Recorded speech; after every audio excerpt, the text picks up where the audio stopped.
Hello everyone. आज हम लोग ऑर्गेनिक केमिस्ट्री में कुछ important electronic displacement effect discuss करेंगे, जिसमें हम लोग सबसे पहले डिस्कस करेंगे इंडक्टिव इफेक्ट।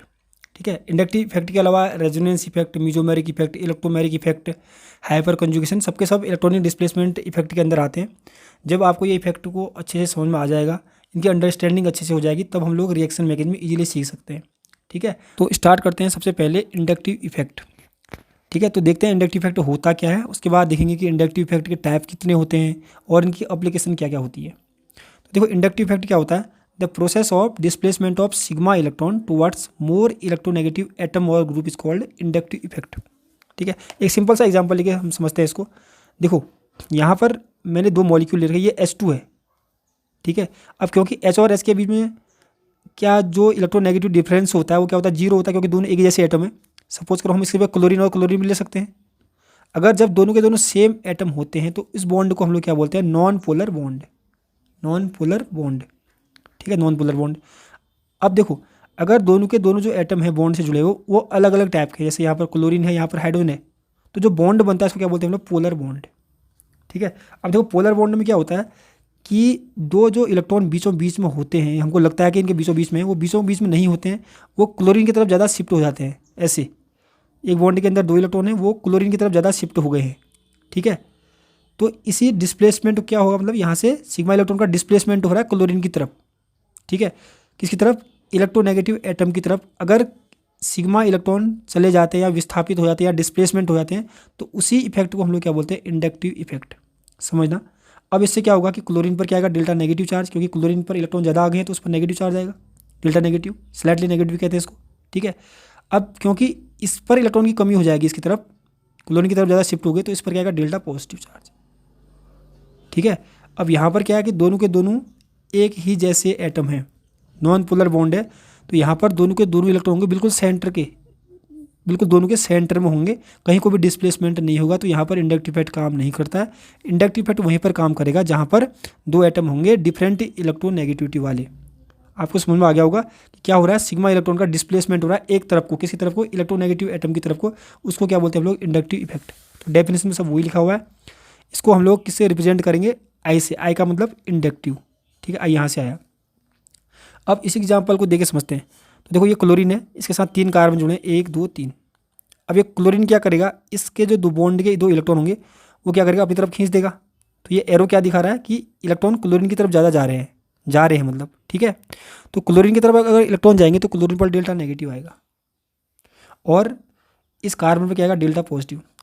अभी क्या होगा? क्लोरीन यहाँ से भी खींच सकता है इलेक्ट्रॉन, यहाँ से भी खींच सकता है। ठीक है, पर इसके कंपेयर में यहाँ और यहाँ से कम खींचेगा, क्योंकि दूरी बढ़ गई है। ठीक है, तो याद रखना, कभी भी इंडक्टिव इफेक्ट जैसे जैसे दूरी बढ़ेगी या डिस्टेंस बढ़ेगी, वो उसका प्रभाव कम हो जाएगा। मतलब क्लोरीन का प्रभाव यहाँ पर कम होगा इसके कंपेयर में, इधर से ज़्यादा खींचेगा, यहाँ से कम खींचेगा। ठीक है, और ये परमानेंट इफेक्ट होता है, इतना याद रखना आप लोग। तो ये समझ में आ गया होगा डेफिनेशन। सेम एग्जाम्पल यहाँ भी दिया है। क्लोरीन यहाँ से इलेक्ट्रॉन खींच रहा है तो डेल्टा पॉजिटिव, यहाँ से भी खींचेगा डेल्टा डेल्टा पॉजिटिव। मतलब इसका मतलब क्या है कि इसका प्रभाव इधर इसके कंपेयर में यहाँ पर कम होगा। ठीक है, तो ये हो गया इंडक्टिव इफेक्ट। अब हम लोग देखते हैं कितने टाइप के होते हैं। तो देखो, टाइप्स ऑफ इंडक्टिव इफेक्ट। जो इंडक्टिव इफेक्ट होते हैं वो होते हैं 2 टाइप के।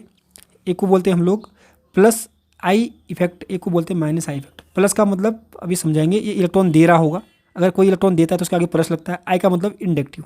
ठीक है, इसको हम लोग पॉजिटिव इंडक्टिव इफेक्ट भी बोलते हैं, इसको नेगेटिव इंडक्टिव इफेक्ट भी बोलते हैं।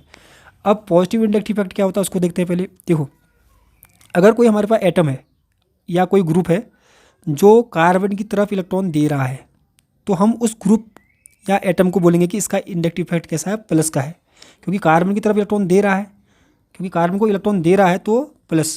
ठीक है, क्योंकि इंडक्टिव इफेक्ट के थ्रू दे रहा है तो प्लस आई इफेक्ट बोलते हैं इसको। ठीक है, अब एग्जाम्पल के थ्रू इसको समझेंगे।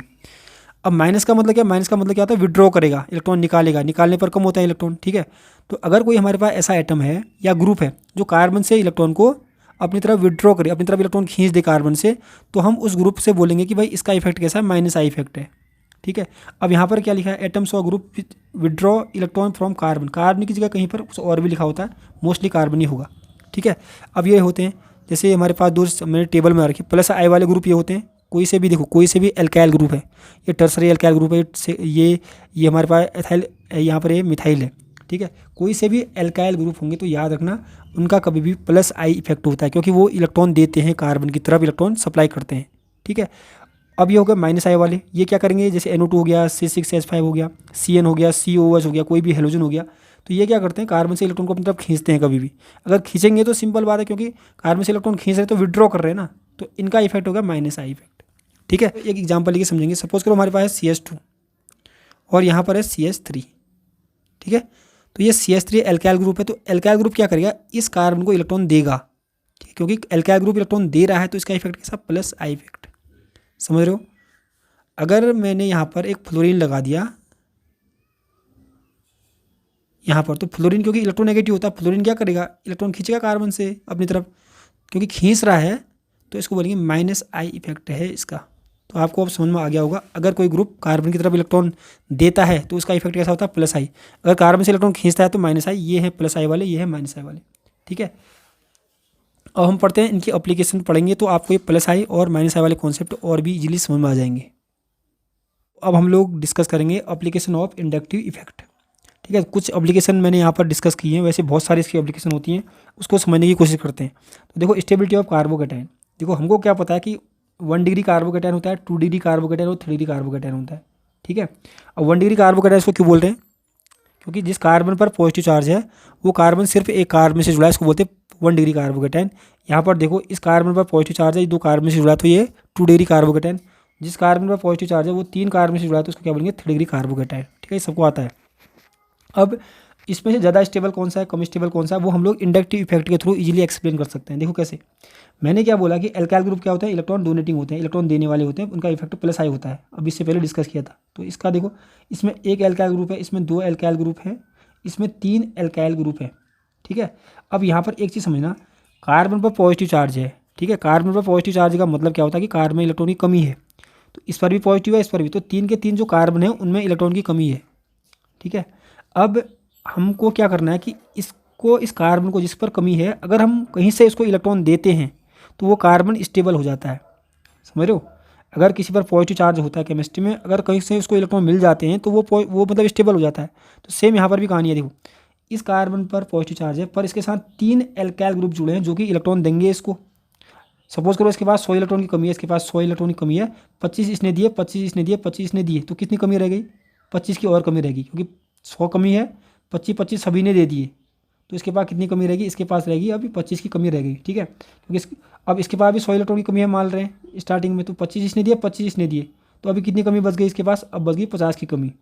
इसके पास 100 इलेक्ट्रॉन की कमी अगर होगी तो इसने 25 इलेक्ट्रॉन दिए, तो इसके बाद 75 की कमी। आप खुद देख लो कि 3 के 3 कार्बोकैटायन जो हैं, इसमें 3 डिग्री कार्बोकैटायन की जो इलेक्ट्रॉन की कमी थी वो पूरी हो रही है।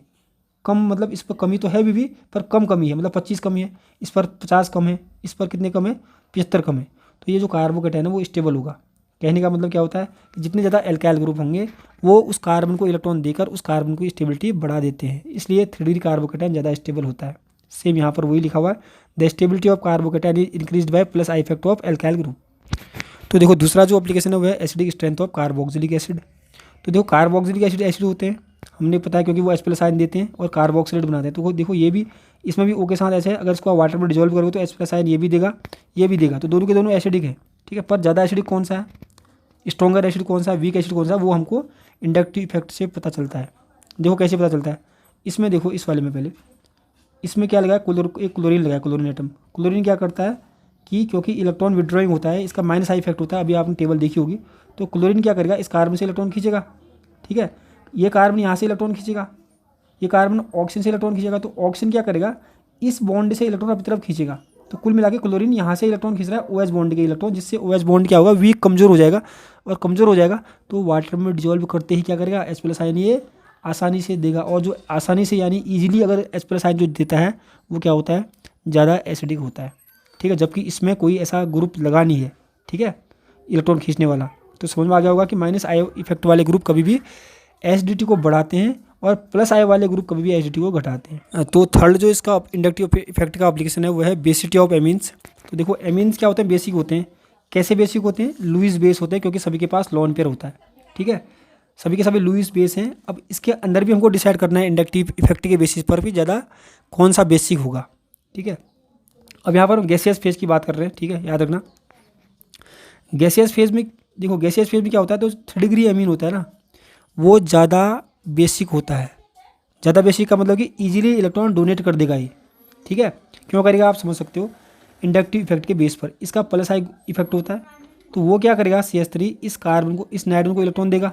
3 के 3 CH3 क्या करेंगे, नाइट्रोजन को इलेक्ट्रॉन देंगे, और जिससे क्या होगा कि नाइट्रोजन का जो इलेक्ट्रॉन डेंसिटी होगी वो बढ़ जाएगी, ठीक है। बढ़ेगी तो इजीली इसका प्रोटोनेशन, मतलब इजीली इसके लोन पेयर किसी को देने के लिए रेडी होंगे, किसी को अवेलेबल, किसी के प्रोटोनेशन के लिए अवेलेबल होंगे, ठीक है। यहाँ पर 2 एल्काइल ग्रुप लगे, यहाँ पर एक ही एल्काइल ग्रुप लगा है। क्योंकि यहाँ पर एक ही एल्काइल ग्रुप लगा है तो इसका इंडक्टिव इफेक्ट कम होगा। इसमें इन तीनों के कंपैरिजन करें तो इसके जो नाइट्रोजन है 3 डिग्री एमीन का, इसमें इलेक्ट्रॉन डेंसिटी बहुत ज़्यादा होगी due to presence of 3 alkyl group, जिनका इफेक्ट होता है प्लस आई वाला, जिससे ये ईजिली इलेक्ट्रॉन देगा, जिससे 3 डिग्री एमीन क्या होगा, ज़्यादा बेसिक होता है 2 डिग्री और 1 डिग्री से इन गैसियस फेज।